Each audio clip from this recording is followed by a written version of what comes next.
মসজিদের ভিতর আজান দেওয়া কোনোভাবেই জায়েজ নাই, এই বক্তার কথা কোন আজান মসজিদের ভিতরে দেওয়া জায়েজ নাই, কিয়ামত পর্যন্ত নাই।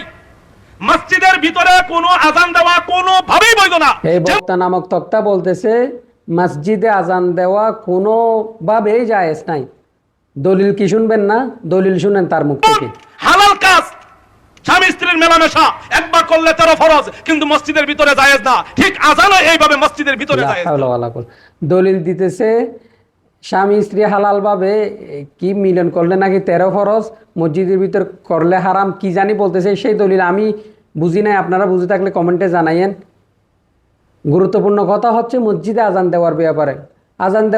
মসজিদে আজান দেওয়া নিষেধ এরকম কোনো হাদিসে কিতাবে কোনোখানে পাওয়া যায় না।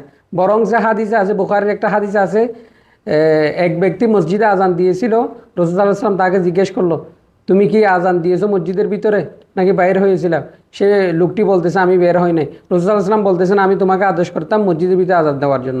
ইভেন আরও হাদিস আছে, হযরত বিলাল রাদিয়াল্লাহু তাআলা মসজিদের বাইরে আজান দিতেন পাহাড়ের উঁচুতে, যেন আওয়াজ শোনা যায়। এখন ডিজিটাল যুগ, এখন মসজিদের ভিতর থেকেও দিলে সবাই শুনতে পায়।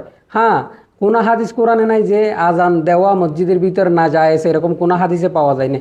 এই বক্তা কোথায় পাইলো? আরও বলতেছে কি মানে মিলনের সাথে কিসের সাথে সে দলিল দিল। লা হাওলা ওয়ালা কুওয়াতা ইল্লা বিল্লাহ। মাজার পূজারীদের ভাই অধিকাংশ এই বন্ড বক্তাদের আমলও নাই, ইলমও নাই। এদেরকে কেন এরা ইসলামের নিয়ে অপব্যাখ্যা করে? আপনারা তাদেরকে কেন দাওয়াত দেন আমি বুঝি না। আপনারা যারা দাওয়াত দেন তারাই সবচেয়ে বড় বন্ড। আল্লাহ আপনাদেরকে হেদায়েত দান করুক, সকলকে বুঝার তৌফিক দান করুক।